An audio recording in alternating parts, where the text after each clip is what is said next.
यशोमती मैया के नंद लाला। हमारे हृदय को ही क्यों, पूरे गोकुल प्रदेश को शांति प्रदान करेगा जी। जन जन का हृदय भयमुक्त होगा, अत्याचारियों को सबक सिखा के पूरे गोकुल राज्य में प्रेम और शांति का राज स्थापित करेगा हमारा लल्ला। हाँ? अरे शीघ्र बचाओ कोई, शीघ्र भागो यहाँ से। तो फिर शीघ्र ही मुझे नहला दो मैया, ताकि मैं अपना कार्य प्रारंभ कर पाऊँ। तू मुझे टुकुर टुकुर देखता है, मैं अपने सारे कार्य भूल जाती हूँ। ऐसे तो तुम्हारी दृष्टि लग जाएगी लल्ला को। भला लल्ला को उसकी मैया की दृष्टि लगती है कभी? नीलमणि जे जल रहे हैं तेरी मेरी जोड़ी देख के। अच्छा? हाँ नहीं तो क्या हुआ मेरे लल्ला को?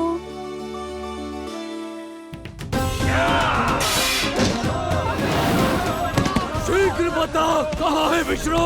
ओहो, देर हो रही है। अब तो एक ही उपाय बचा है मेरे पास। ओ, क्या हुआ लल्ला को? हाँ, लल्ला को भूख लगो है? मैं लल्ला को दूध पिलाती हूँ।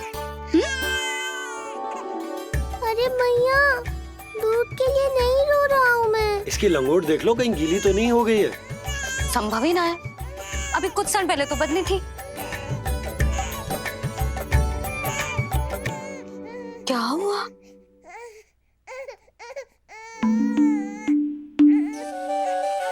कभी कभी पति की बात भी मान लिया करो। अब एक बार सही होने से ना फूलो मत। लल्ला के मन की बात उसकी मैया को ही पता होती है, और इस समय मेरे लल्ला को नहानो है ना लल्ला? हाँ मैया, बस अब शीघ्र ही मुझे नहला दो, बाकी सब मैं संभाल लूंगा।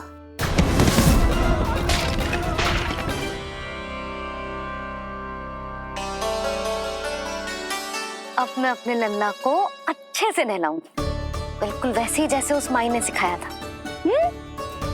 मैया, आपको नहीं पता कि आपका ये निर्णय कितने निर्दोष प्राणियों की रक्षा करने वाला है, क्योंकि आपका लल्ला एक अद्भुत लीला करने वाला है।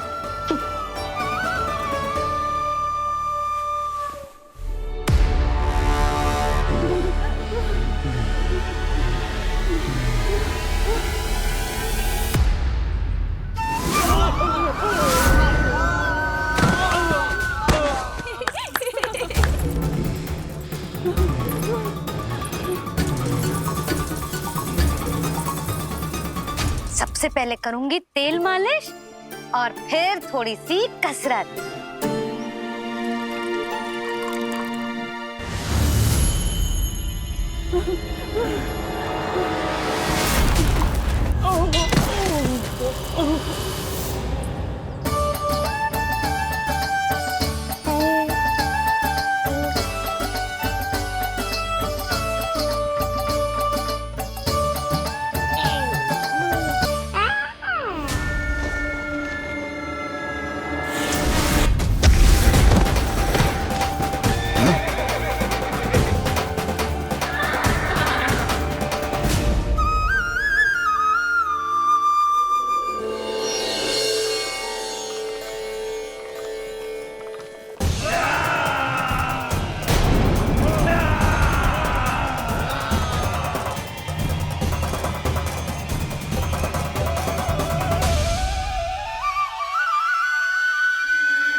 अब लगेगो लल्ला को चिपचिपा उपटन।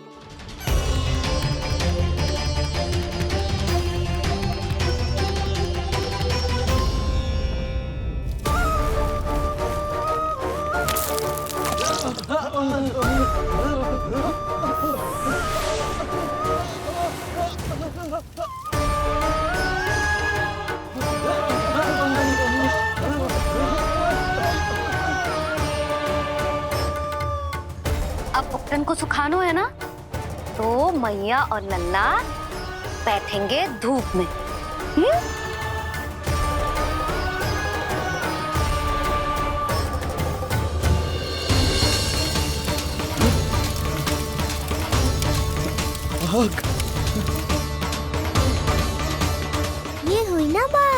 थोड़ी गर्मी का अनुभव करना भी आवश्यक होता है मैया।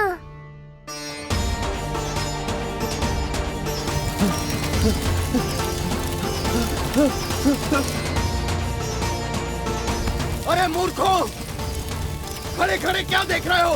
पानी लो, बचाओ मुझे।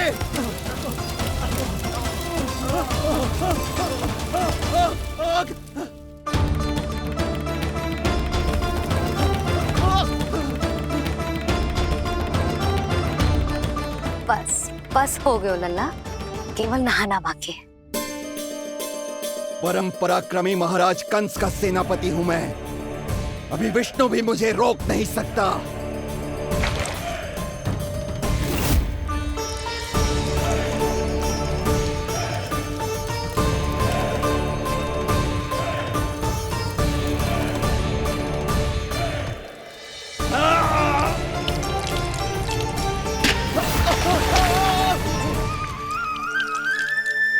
पानी बहुत गर्म तो ना है?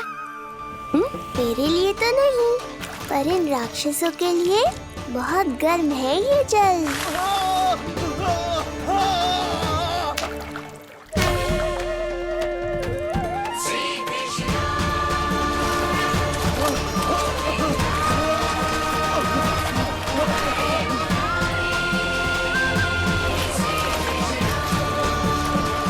ये कैसी माया है?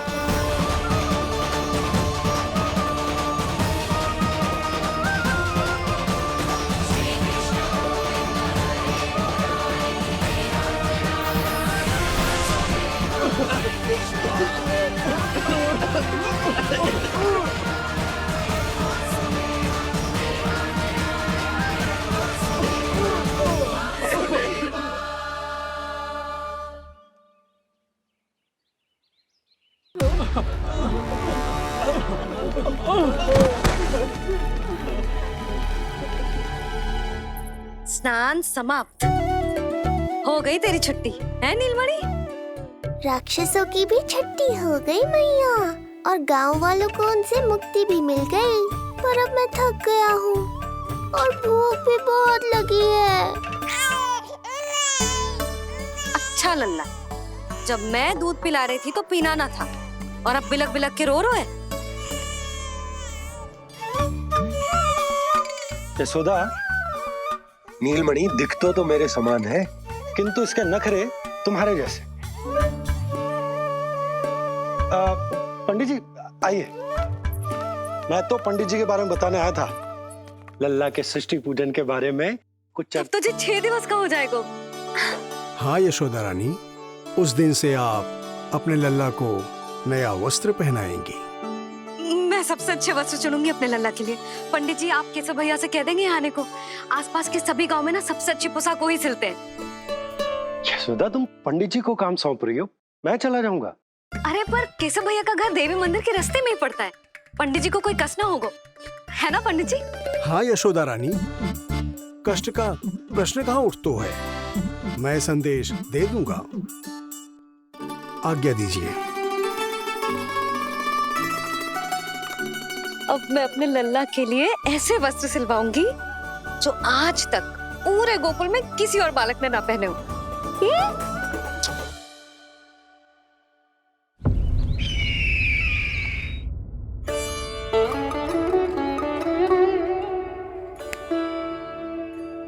ये क्या है देवकी? ये देखिए स्वामी, ये वस्त्र मैंने अपने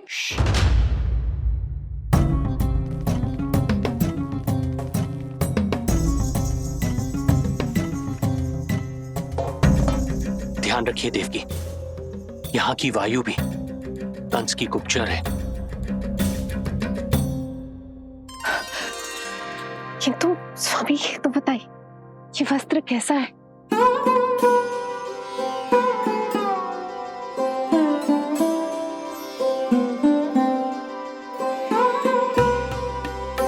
ये वस्त्र नहीं, अपनी ममता सी ली है आपने। उस पे ये वस्त्र बहुत अच्छा लगेगा। आप समझ क्यों ना रहो केशव भैया, बस वही वस्त्र दिखाना जो मेरे लल्ला पे सबसे अच्छे लगे। हाँ हाँ। ये देखिए,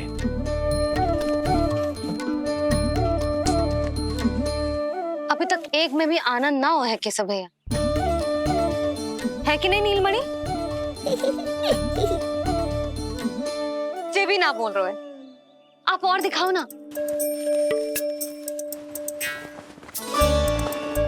इतने सारे वस्त्र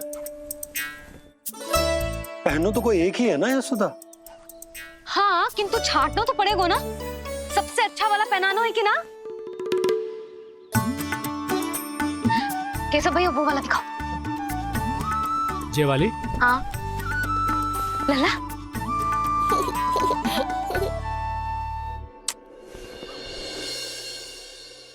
हर माँ की इच्छा होती है कि वो अपने पुत्र को षष्ठी उत्सव के दिन सबसे अच्छे वस्त्र पहनाए। किंतु क्या ये वस्त्र उसके नाप का है? हमें तो ये भी नहीं पता कि वो कितना बड़ा हो गया है, कैसा दिखता है।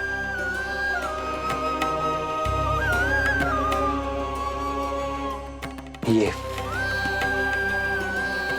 पहरेदारों ने दिया है। देवकी, हम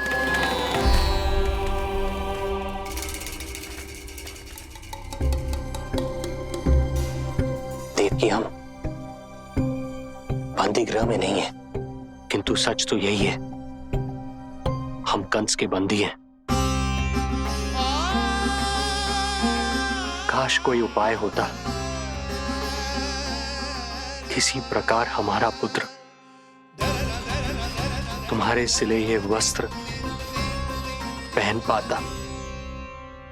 काश।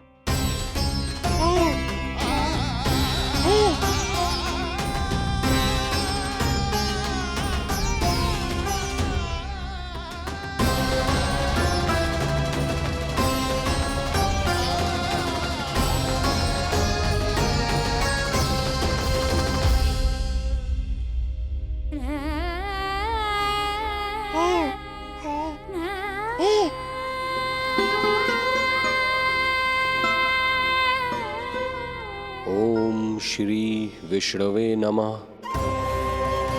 ओम श्री विष्णवे नमः। ओम श्री विष्णवे नमः।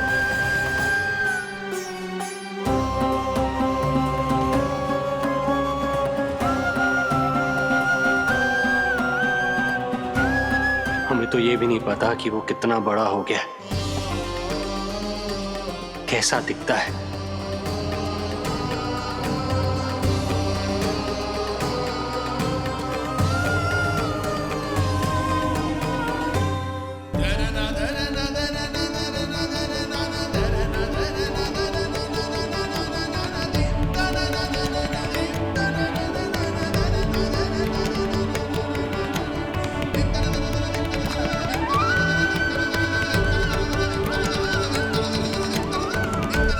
ओम श्री विष्णवे नमः।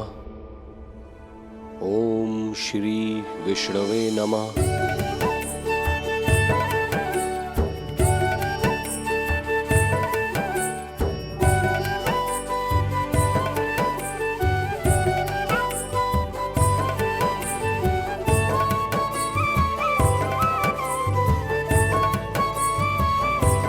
ओम श्री विष्णवे नमः।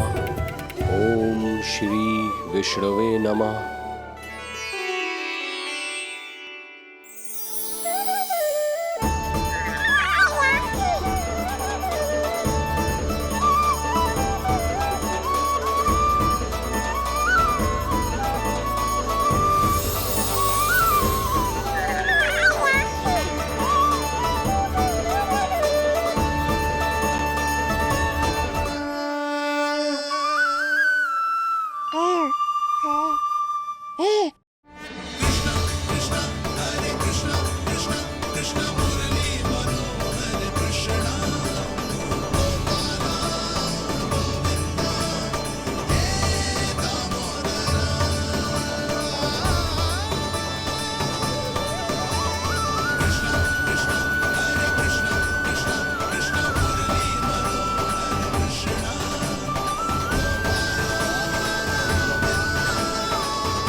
लल्ला जी अच्छी लगी? यशोदा, ये सब क्या है? नारायण का धन्यवाद जो आपको भेज दियो भाभी। एक वस्त्र के चुनाव में सुबह से दोपहर हो गई। मैं तो उचित चुनाव में सहायता कर ना पायो, परंतु आप अवश्य कर दोगी, पूरा भरोसा है मुझे। मैं चलता हूं।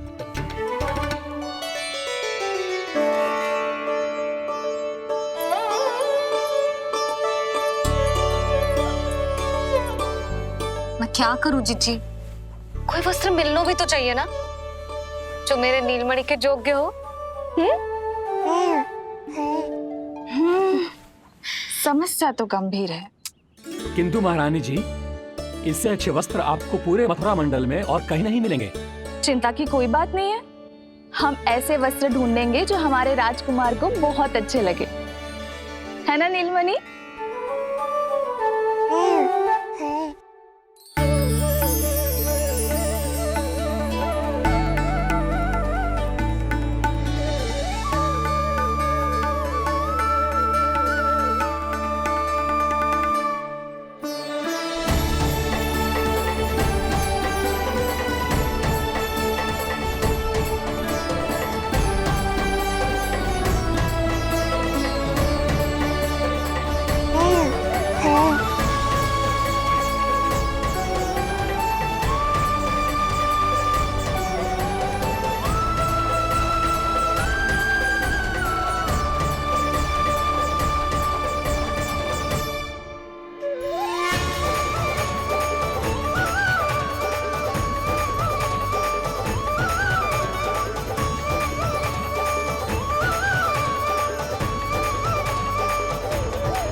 स्वामी देखिए, ये वस्त्र इसी के नाप का है।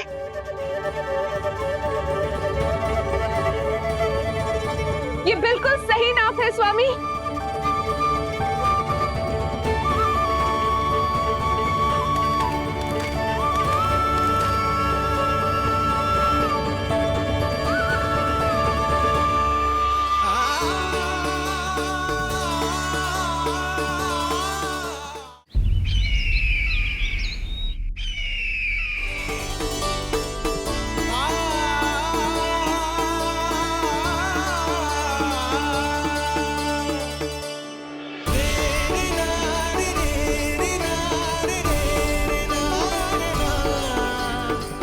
बोलो पुत्र, कैसे लगे ये वस्त्र?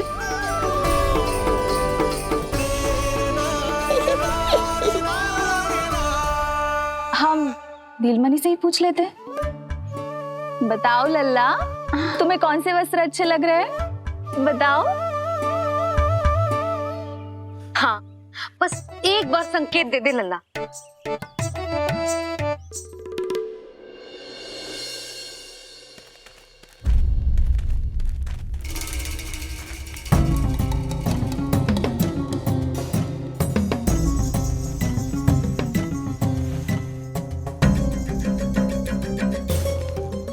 हमारी एक टुकड़ी घायल अवस्था में वापस आ चुकी है। अवश्य ही कुछ बुरा हुआ है उनके साथ। तुम दोनों सतर्क रहना, हमारे कंस महाराज कभी भी आ सकते हैं।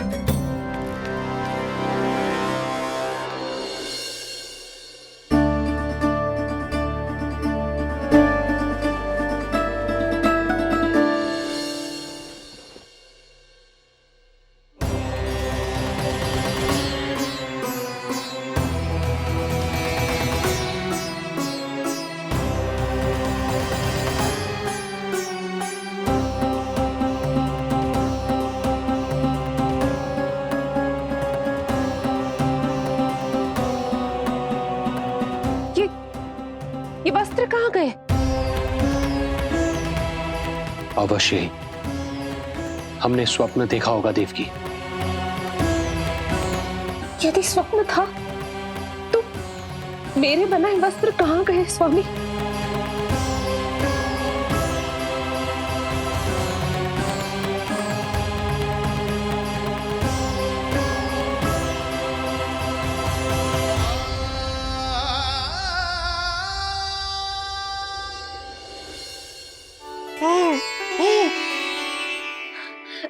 देखो, लग तो है इसने स्वयं ही अपना वस्त्र चुन लियो है। जे वाला दिखाइए। कौन सा? जे वाला? हाँ, जे वाला।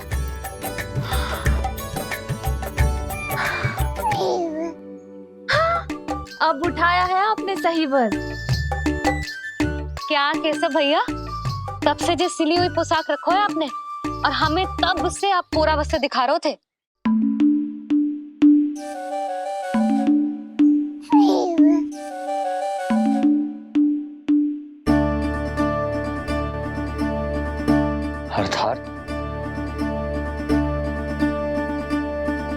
अर्थात हमारा पुत्र हमारे पास ना होकर भी हमारे साथ ही है।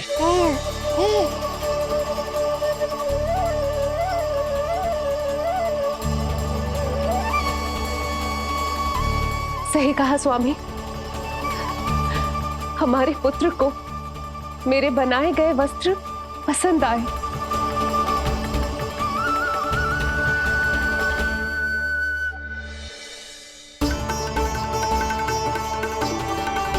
और उसने हमारी भेंट स्वीकार कर ली।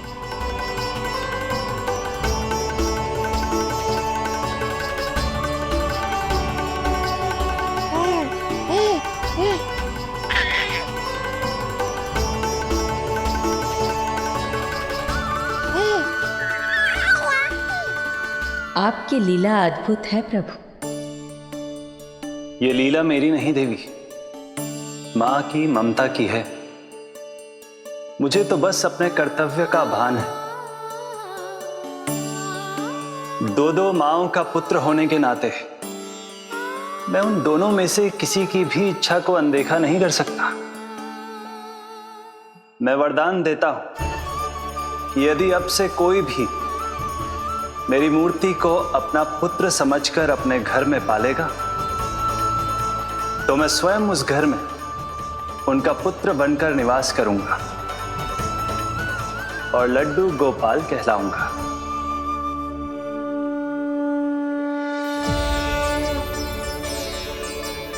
प्रभु, आप जहां होंगे मुझे तो वहां होना ही है। आज से मैं भी उस घर में सुख और समृद्धि के रूप में वास करूंगी और उस घर के प्राणियों की प्रत्येक इच्छा पूर्ण करूंगी। मैं बहुत प्रसन्न हूँ आज, क्योंकि मेरी मैया भी प्रसन्न है और